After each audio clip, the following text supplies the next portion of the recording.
Everyone. तर आज मी पहिला ब्लॉग तुमच्यासोबत शेअर करणार आहे. एक छोटंसं ब्लॉग करण्याचा मी प्रयत्न केलेला आहे इथे. आणि हा ब्लॉग जर तुम्हाला आवडत असेल तर लाईक करा, शेअर करा आणि सबस्क्राईब करा चॅनलला. आणि यामध्ये काही करेक्शन असेल तर प्लीज कमेंट करून सांगा. हे पहिले मी किचन टूर आणलं होतं तुमच्यासाठी, तेही तुम्ही खूप छान रिस्पॉन्स होता तुमचा त्याच्यावरती. माझा 1,00,000च्या पुढे त्याचे व्ह्यूज गेलेले आहेत. त्यामुळे मी ठरवलं की आता बाबा एक आपण ब्लॉग ट्राय करून बघावं. तर मी इथं आज संडे आहे आणि संडेचं सर्व काम लेट असतात, टिफिन वगैरे बनवायचा नसतो. सो मी इथं डायरेक्टली अंघोळ वगैरे करून देवाची पूजा वगैरे करून मी इथे भाजी बनवायला घेतलेली आहे.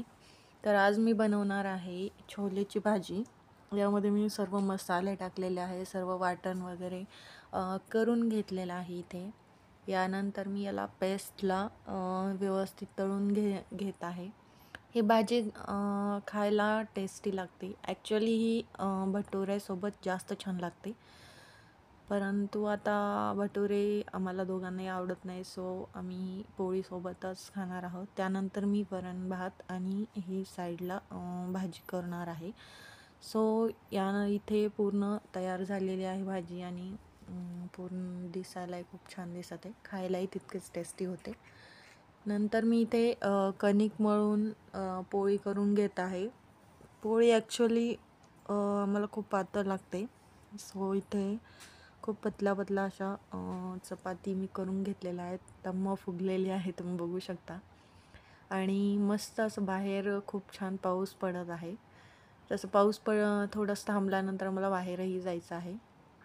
त्याची वाट बघत आहे, तोपर्यंत हे काम आटपून घ्यावं स्वयंपाकाचं.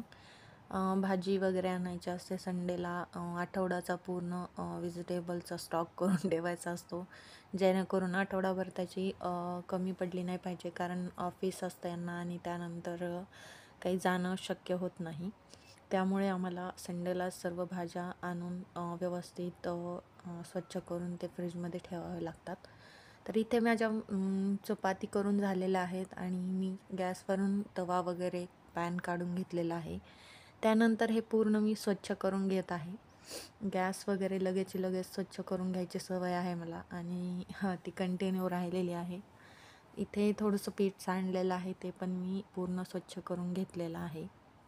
अशा पद्धतीने अगोदरच अर्धा किचनचा ओटा जो होता तो स्वच्छ करून घेतला होता. त्यानंतर पोळ्यांचं फक्त पीठ पडलेलं नॅपकिनने मी स्वच्छ केलेलं आहे. त्यानंतर माझ्या मिस्टरांना सकाळी चहा लागतो. ॲक्च्युअली मी चहा घेत नाही, म्हणून मग त्यांच्यापुरता 1 कप चहा मी इथे बनवत आहे. ते संडेला फार उशिरा उठतात, सो लेट झालेलं आहे. माझं स्वयंपाक वगैरे सर्व काम आवरतच आले आणि आता उठलेले आहेत. सो त्यांना इथं चहा बनवत आहे. चहामध्ये कंपल्सरी आम्ही अद्रक टाकतो. अद्रकशिवाय चहा पिला असं वाटतच नाही. ॲक्च्युअली मला घ्यायचा असेल कधीतरी, मला अद्रकशिवाय चहा आवडत नाही. मी घेतही नाही जास्त चहा. ठीक आहे, तर इथं आपला चहा रेडी झालेला आहे. छान उकळी फुटलेली आहे. थंड वातावरण झालेलं आहे, तर चहा बऱ्याच जणांना प्यावासा वाटतो पावसाळ्यामध्ये. आणि चहासोबत काही ना काहीतरी खायला लागतं, खारी किंवा ब्रेड, टोस्ट. तर ही कराचीचे बिस्किट्स आणलेले होते, सो मी त्यांना हे चहा आणि बिस्किट दिलेलं आहेत.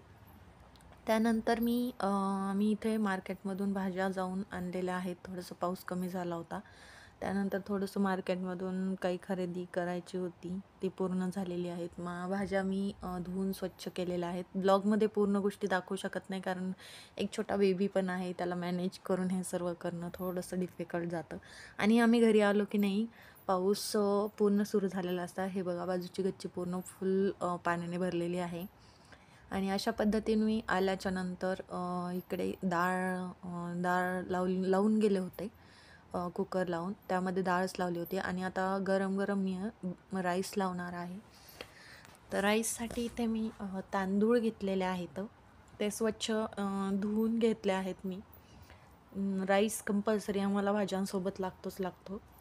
तर इथे थोडंसं नमक टाकून त्यामध्ये काय केलेलं आहे, पाणी टाकलेलं आहे. आणि आता मी याला झाकण लावून 2 शिटी काढून घेणार आहे. इकडे राईस रेडी आहे, सकाळी केलेली छोल्याची भाजी रेडी आहे आणि ते वरण केलेलं आहे, डाळ ज्याला तुम्ही म्हणू शकता. सर्व रेडी झालेलं आहे. मध्ये ब्लॉग ब्रेक करावा लागला काही कारणास्तव, कारण बेबीला सांभाळून मॅनेज करून सर्व गोष्टी कराव्या लागतात. सो इथे माझं भाजी वगैरे झालेलं आहे, सर्व स्वयंपाक रेडी आहे. त्याचबरोबर सर्व किचनही साईड बाय साईड मी स्वच्छ करून घेतलेलं आहे आणि इथे राईस डाळ तयार आहे. अशा पद्धतीने 2 शिट्टी झालेल्या आहेत कुकरला आणि असा एक किचनचा स्वयंपाकाचा ब्लॉग बनवलेला आहे. सर्व भाज्या मी इथे आणून टोकरीमध्ये स्वच्छ करून ठेवलेल्या आहेत आणि अशा पद्धतीने हे बघू शकता की किचन क्लीन करून मी इथे सर्व तुम्हाला एक व्ह्यू दाखवत आहे की सगळं स्वच्छ झालेलं आहे. अशा पद्धतीने मी एक छोटासा ब्लॉग बनवण्याचा प्रयत्न केलेला आहे. सो तुम्हाला कसा वाटला नक्की कमेंट करा. आवडला असेल तर लाईक करा, शेअर करा आणि माझ्या चॅनलला सबस्क्राईब करा. ओके, तब तक के लिए बाय.